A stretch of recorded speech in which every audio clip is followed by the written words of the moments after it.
welcome to the chat on Newsday Amarillo and News Channel 10-2. I'm David Lovejoy. Hello, everybody. I'm Rhonda Lahnert. And I'm Chuckalicious Chuck Williams. And join us this morning, Mr. Steven Rosa. He's with the El Barrio Lions Club here in Amarillo, Texas. A big event coming really soon. Cinco de Mayo celebration. Steven, thank you for joining us this morning. Yes, definitely. Thank y'all for having me. I'm going to start off for those, sometimes you got to strip it down and go to the basics. For somebody who might not know, there's a young person out there looking at, networking and becoming involved in his community. Tell us a little bit about what the Lions Club does and how you can get involved in what they do in each community. Okay, well, Lions Club is an international organization. It's non-sectarian, doesn't have any political party or religion. It's anybody can join, and that's really what drew me in the first place. There's a Lions Club in every single community. We've got. I believe now we're getting to be in every community, especially since we opened up chartered El Barrio Lions Club, and then we've got one on the north side that chartered. And so again, if you're in any community, you can find somebody. We've got I think 200 members in Downtown Lions Club. Canyon Lions Club is huge. There's a new one at West Plains, and so the biggest thing is if you want to serve, our motto is "We serve." And that's the, like you said, the foundation of it. Anybody that wants to come and just serve their community can find a Lions Club in their neighborhood or in another neighborhood that is on their heart. Mm-hmm. And when you talk about serving the community, give us some examples of some ways that the club does serve. Okay, well, when I started, I'm the president, and I kind of got with one of the district governors to start El Barrio Lions Club. They were looking for somebody, and at that time I'd been serving by myself at Snack Pack for Kids and High Plains Food Bank. And so when I came in, I tell everybody I started this to kind of garner a group of people to go with me to do those things. So those were our first things, as kind of just organizing a group of people to go to Snack Pack for Kids and High Plains Food Bank. Then quickly we started planning, community events, like the Cinco de Mayo celebration that we're about to talk about.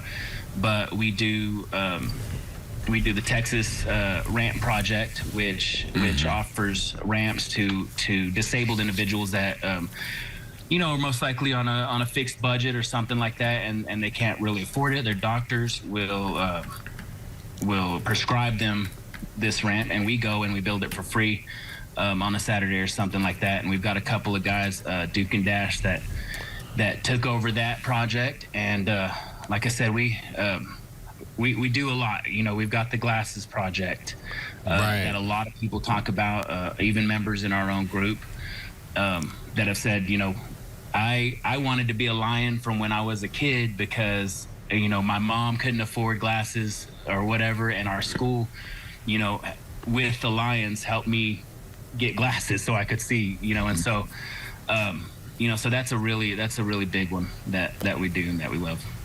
Let's talk about Cinco de Mayo. I know you guys are planning on one big bash this year. Tell me about it. Well, sir, this is our third year. Right.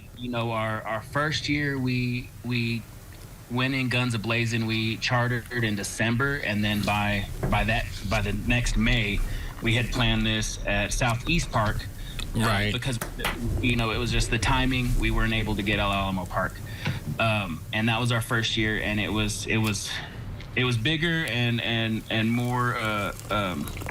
more than we could have imagined and planned for. I think that first year we fed. I think we served about 300 hamburgers and hot dogs. That next year, we did the same. We went to El Alamo Park because we had a lot of folks in the community that were like, "Hey, El Alamo is the center of El Barrio." So and so the next year, our marketing communications chair, James Campos, he called I think it was like January 3rd to book us in El Alamo. And that second year, we were in El Alamo, and we served, I think it was getting close to 500 hamburgers and hot dogs. Wow. And those are all for free. We mostly do it for the kids. We got a lot of free shirts that we give away to that day with our sponsors and everything like that. And one of the best things is seeing a kid with both hands full of food, right, and one of our shirts hanging off of them, and that's like the biggest population at the park is a bunch of kids running around in Lions Club shirts, and so we really love it.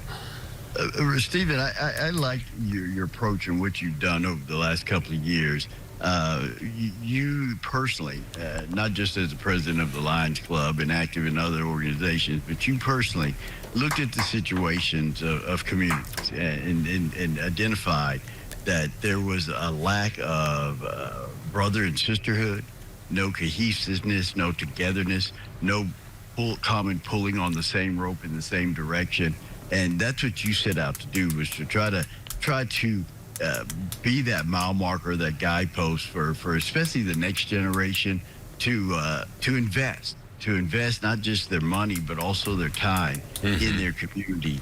Well, why, Stephen? You don't have to do that. You have a successful career, a business. You have a beautiful family. Why was that so important for you? I think it's something that my mom kind of instilled in me when I was younger. We were, I don't know if y'all have heard of Bethesda Outreach, but there, that's I think that's Trinity Fellowship's, community flagship, and we were there all the time, and constantly, going and serving and doing stuff like that, and put High Plains Food Bank and stuff like that. So when I was younger, that was something that I saw that really grabbed me, and as I get older, it's just, to me, it feels like something that you should do. Again, I know we've all got busy lives on other ends, but with Lions Club, like I said, it was easy for me to start it and then start all these different projects, with help from the other Lions that we could, some of us can't make it to Tuesday night service, but we can make it to a Saturday something. And so it was just placed on my heart, and it's just something that, like I said, it's like a duty and something that I just wouldn't be as fulfilled if I wasn't out, helping somebody else. But seeing that, making that change happen in our communities, I think that's an important thing. Go ahead, Ron. Well, I was just going to ask for details on the Cinco de Mayo, like what time of the day will this take place? And then another thing that always interests me is, do you ask for volunteers to come help you put on an event like this?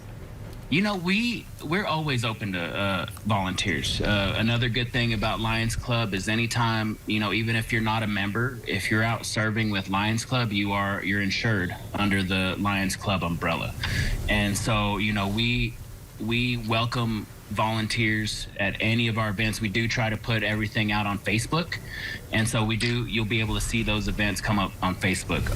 As far as Cinco de Mayo itself, our Cinco de Mayo celebration, it is on May 4th. It's from 12 to 4, right after the Cinco de Mayo parade, which lines up right there on the side of El Barrio Park, and it kind of just circles back to us. Right. And so that'll be from 12 to 4, and we do that. And yes, we welcome and appreciate anybody that wants to volunteer. You can find somebody in a yellow vest and literally